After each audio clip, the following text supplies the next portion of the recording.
les amis, je vous souhaite la bienvenue comme d'habitude pour la vidéo de ce dimanche. Voilà une courte vidéo qui ne porte pas sur les sujets que je prévoyais. Un sujet, voilà, assez long, voilà, assez costaud. Je n'ai pas pu finir donc aujourd'hui cette vidéo-là. Ce sera donc pour la semaine prochaine sur la rentabilité du secteur immobilier comparé aux autres secteurs, notamment les secteurs agricoles. Voilà, une vidéo très intéressante qui sera donc pour le dimanche prochain. Vous savez que j'aime toujours travailler avec les faits, voilà, vérifiables. Et donc, je n'ai pas pu finaliser le montage de la vidéo aujourd'hui. Ce sera donc pour le dimanche prochain. En revanche, aujourd'hui, j'ai voulu répondre à un commentaire très intéressant fait par une personne que j'ai salue d'ailleurs. Je souligne que j'ai déjà répondu à ce commentaire-là, voilà, sous la vidéo, mais je l'ai trouvé tellement intéressant pour mon audience que j'ai voulu en faire, voilà, une courte vidéo à défaut d'avoir pu finaliser le montage de la vidéo qui était prévue. Il s'agit donc d'un commentaire qui a été fait sous la vidéo que j'ai publiée il y a presque 2 semaines aujourd'hui. Voilà, la vidéo dont vous avez la couverture sur votre écran où je vous parlais du coût de nos 2 terrains, nos 2 parcelles, en fait, actuelles dans les communes de Ngiringiri et de Mongafula à Kinshasa, capitale de la République démocratique du Congo. Une vidéo qui était elle-même la suite de la vidéo précédente où je vous avais parlé du coût de nos 2 autres terrains dans les communes de Bandal et de Lantsele. Voilà, le commentaire que nous allons examiner aujourd'hui porte donc sur la vidéo faite il y a 2 semaines par rapport à nos 2 terrains au sein des communes de Mongafula et de Ngiringiri. Mais avant d'aller beaucoup plus loin, un petit spot publicitaire comme d'habitude. On se retrouve tout de suite après pour le vif. Ici Sandra de la boutique Sandra Bella Moda. Vous avez notre boutique de mode en ligne basée à Genève et la boutique physique en République démocratique du Congo. Retrouvez toutes les informations concernant nos 2 boutiques en barre de description de cette vidéo.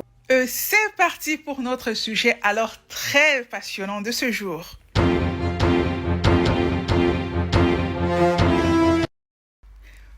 Voilà, chers amis, je vous l'annonçais à l'introduction. Aujourd'hui, je vais répondre à un commentaire très intéressant fait sous la vidéo dont vous avez la couverture sur votre écran. Voilà, un commentaire qui a été fait par l'un de mes abonnés, commentaire très pertinent, voilà, qui me permet de donner un complément d'information, mais aussi de répondre à une question très importante, à savoir comment déterminer la fourchette des prix des terrains, des parcelles au sein d'une commune à Kinshasa, capitale de la République démocratique du Congo et de manière générale dans le pays. Voilà, en fait, dans cette vidéo-là, pour ceux qui ne l'ont pas vue, je vous invite d'ailleurs à regarder la vidéo si vous ne l'avez pas encore fait, ainsi que la vidéo précédente que je mets, dont je mets les liens en barre de description. Voilà donc 2 vidéos très intéressantes où j'ai présenté de manière vraiment détaillée la manière de calculer le coût d'une construction avant même qu'elle ne commence, en partant des cas concrets, à savoir nos propres achats de terrain, chiffres à l'appui. Voilà, je vous invite vraiment à regarder ces vidéos-là si vous ne l'avez pas encore fait, surtout si vous avez un projet de construction, afin de savoir comment faire votre estimation de coût en amont, voilà, afin d'éviter des devis surfacturés. Je vous invite à regarder donc ces vidéos-là. Et donc, dans la vidéo faite il y a 2 semaines, je parlais de nos 2 terrains dans les communes de Mongafula et de Ngiringiri, voilà, où je faisais une comparaison des prix, voilà, entre les prix auxquels nous avons acheté ces terrains et les prix affichés par différentes agences immobilières, voilà, pour des parcelles au sein de ces communes. Et ces prix avaient démontré que nous avions acquis ces terrains-là à très bon marché. Et c'est donc sous cette vidéo-là, voilà, faite il y a 2 semaines, que j'ai reçu ce commentaire intéressant fait par l'un des abonnés. Voilà, on va lire le commentaire ensemble. Ensuite, je vais apporter ma réponse. Voilà. L'abonné dit, je pense qu'il faut faire les calculs des comparaisons par rapport au prix vendu, pas les prix affichés. À Kinshasa, les prix sont discutables. Un prix affiché à 60 000, voilà, peut se vendre à 50 000, voire 45 000 dollars. Je ne sais pas si vous avez pris tout ça en considération. Et oui, cher abonné, je vous rassure, j'avais pris ça en considération et merci pour votre sollicitude. Je vais apporter un éclairage à ces sujets. Je vous remercie encore d'avoir relevé cet élément très important. Donc, ici, l'abonné me dit que j'aurais dû faire une comparaison entre les prix d'achat de nos terrains et d'autres prix d'achat et non pas les prix simplement affichés par des agences immobilières parce que à Kinshasa, les prix sont discutables et donc un terrain, voilà, dont les prix est affiché par une agence à 60 000 dollars américains peut au final s'acheter à 50 000 voire 45 000 dollars américains. Argument très pertinent. Car effectivement, à Kinshasa, pour les parcelles, comme pour pratiquement tout, et d'ailleurs dans toute la RDC de manière générale, les prix sont discutables, toujours discutables. Et d'ailleurs, au niveau de ces agences qui font des propositions de parcelles même, et ces agences précisent toujours que les prix sont discutables. Nous-mêmes avions discuté, voilà, les prix auxquels nous avions acheté nos terrains, ce n'étaient pas les prix proposés à la base. Néanmoins, il faut savoir que cette réduction restera toujours dans les limites des fourchettes des prix appliqués pour chaque commune. Voilà pourquoi d'ailleurs les prix affichés eux-mêmes sont de manière générale dans cette fourchette. Ainsi, vous allez voir que les prix affichés pour les parcelles dans la commune de Ngiringiri sont différents de la commune de Mongafula comme de la commune de Lantsele ou de la commune de la Gombe. À ce sujet d'ailleurs, j'en profite pour vous présenter ce site-là où vous retrouvez, voilà, les différentes propositions de parcelles dans différentes communes de Kinshasa, dans toutes les communes de la ville de Kinshasa, voilà. Et en examinant ces prix-là, vous voyez que les prix affichés généralement sont presque similaires selon les communes. Par rapport, bien entendu, à la surface du terrain. Et donc, si les prix affichés, voilà, répondent, voilà, à une certaine fourchette en fonction des communes, c'est tout à fait normal que les prix d'achat également rentrent dans les fourchettes admises. Par conséquent, la grande question est de savoir comment déterminer cette fourchette en fonction des communes. Et ici, je vais vous présenter deux méthodes simples. La première a été évoquée par l'abonné lui-même, à savoir faire une comparaison avec des achats qui ont été effectués par d'autres personnes dans ces secteurs. Parce qu'il est important de souligner que dans certaines communes, notamment comme celle de Ngiringiri, voilà, les prix vont varier encore en fonction des quartiers, comme dans beaucoup de communes d'ailleurs. Ainsi, par exemple, un terrain dans une parcelle dans une zone commerciale, comme notre parcelle à Ngiringiri, près du marché des Bayaka à Sosa, voilà, sera dans une fourchette de prix plus élevée qu'un autre terrain dans la même commune, mais dans un quartier non commercial. Voilà, parce que là, à Sosa, à côté du marché des Bayaka, nous sommes dans une zone commerciale où les terrains vont coûter beaucoup plus cher. Donc, tenir compte de cet élément-là. Parce que si vous voulez acheter un terrain, voilà, dans une zone commerciale et que vous alliez vers quelqu'un qui avait acheté son terrain dans une zone non commerciale, eh bien, vous allez trouver que la différence des prix sera trop grande et vous risquez de dire que, voilà, on veut vous vendre les terrains à un prix plus élevé alors que vous n'êtes pas dans le bon quartier. Il faut trouver une personne qui avait acheté dans les secteurs exacts où vous voulez acheter, si vous voulez faire votre comparaison avec quelqu'un qui avait acheté, voilà, un terrain. Comme je vous rassurais précédemment, chers abonnés, voilà, nous avions, en ce qui nous concerne, fait ces vérifications auprès des personnes qui avaient acheté des terrains, non pas seulement dans les communes que nous ciblions, mais précisément dans les quartiers que nous ciblions. Seulement, je n'en ai pas parlé parce que je n'avais pas reçu autorisation de parler des prix des terrains achetés par d'autres personnes. Je peux parler de nos prix à nous, mais pas des prix d'autres personnes, voilà, qui n'ont pas donné l'autorisation à ce que je puisse parler des prix de leurs terrains. Mais nous avions fait ces vérifications parce que nous connaissons des personnes qui avaient acheté au sein des quartiers que nous ciblions, et très souvent, ce sont même ces personnes-là qui nous avaient proposé ces terrains-là. Et je rappelle encore ici, avant d'aller beaucoup plus loin, que pour acheter vos terrains, toujours faire les vérifications d'usage, voilà, auprès des services concernés, peu importe comment vous découvrez un terrain à travers des amis, voilà, par un commissionnaire, voilà, sur Internet, une agence immobilière, faire toujours les vérifications d'usage vous-même avec tous les conflits, voilà, immobiliers fonciers en RDC, comme dans beaucoup de pays africains, aller auprès des services concernés, cadastre, mairie, pour vérifier qu'il ne s'agit pas d'un terrain problématique, qui n'est pas sous hypothèque, qui n'a pas été vendu à plusieurs personnes, voilà, où il n'y a pas de conflits de famille. C'est très important.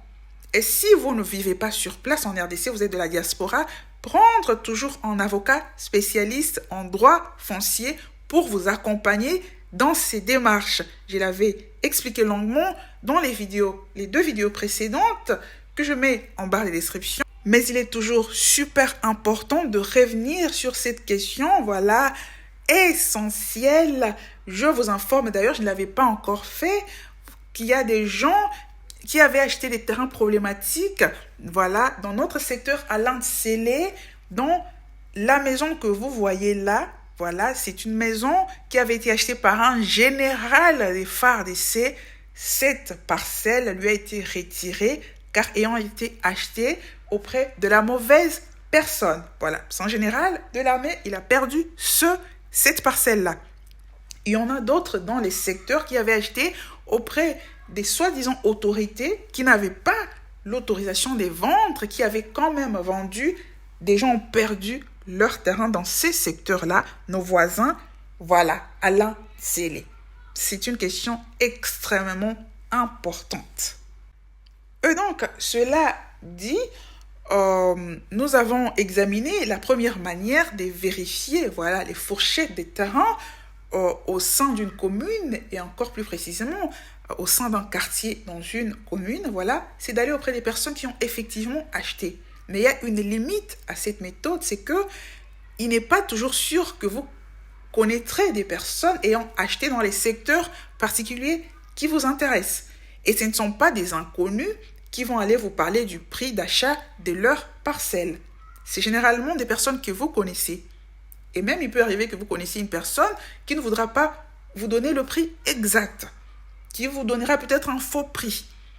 Donc, cette méthode a cette limite-là essentielle. Voilà pourquoi il est important de parler de la deuxième méthode, voilà, tout aussi simple, qui consiste, voilà, tout juste à contacter les différentes personnes qui font les propositions des parcelles dans les secteurs qui vous intéressent.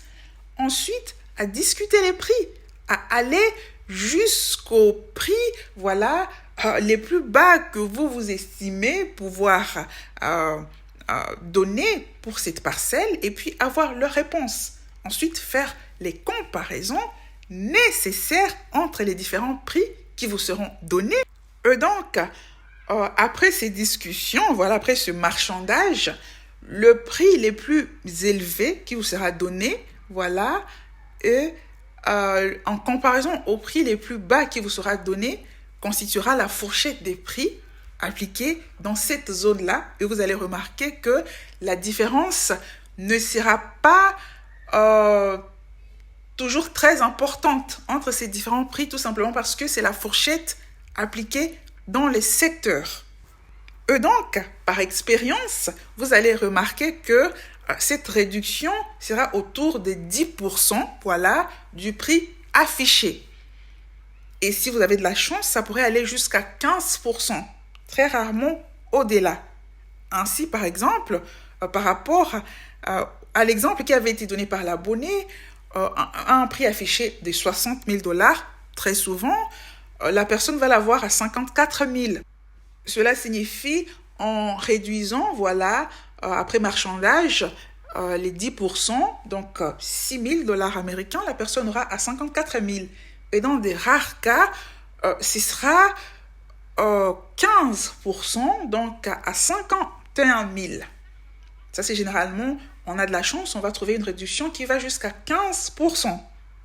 Mais seulement, comme je l'ai expliqué, comme j'ai répondu, voilà, au niveau du commentaire de l'abonné, c'est que ces prix affichés ne comprennent pas les frais administratifs. Lorsque vous allez ajouter les frais administratifs, vous allez voir que vous serez presque au prix qui avait été affiché, voilà, exactement au prix affiché ou presque au prix affiché. Comme je le disais, notre terrain de Bandal, nous avions acheté à 45 000 avec les démarches administratives. Voilà, avocats et autres, nous étions à 50 000. Et donc ici, si vous avez votre terrain à 54 000, voilà, vous pourrez compter autour des 5 000, 4 000 pour les démarches administratives. Vous serez, voilà, pratiquement à 58 000 ou 59 000, presque les prix qui avaient été affichés. Et même si vous l'avez à 51 000, 5 000 les frais administratifs, vous revenez à 56 000. Parce que justement, les frais administratifs, voilà, tourneront souvent autour des 10% du prix d'achat du terrain.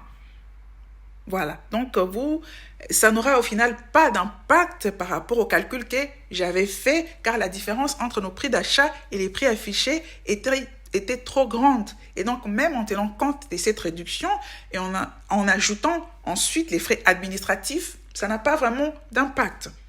Comme je le disais, au-delà de 15% des réductions, c'est très rare. Si vous trouvez, eh bien, après avoir fait vos comparaisons, c'est une bonne affaire. Voilà pourquoi d'ailleurs nous avions acheté nos terrains, parce que la différence entre les prix auxquels nous avons eu ces terrains, voilà, et les prix, les fourchettes des prix appliqués étaient trop grandes. C'était des bonnes affaires qui sont rares.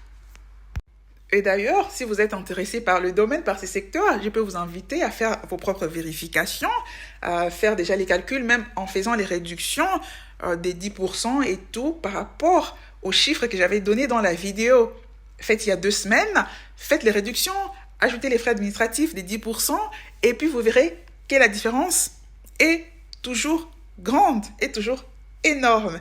Voilà les amis, ce dont je voulais parler avec vous aujourd'hui. C'était important de reprendre à cette question-là. Donc le dimanche prochain, sujet très important, notre terrain à la commune, voilà, à la province du Congo central.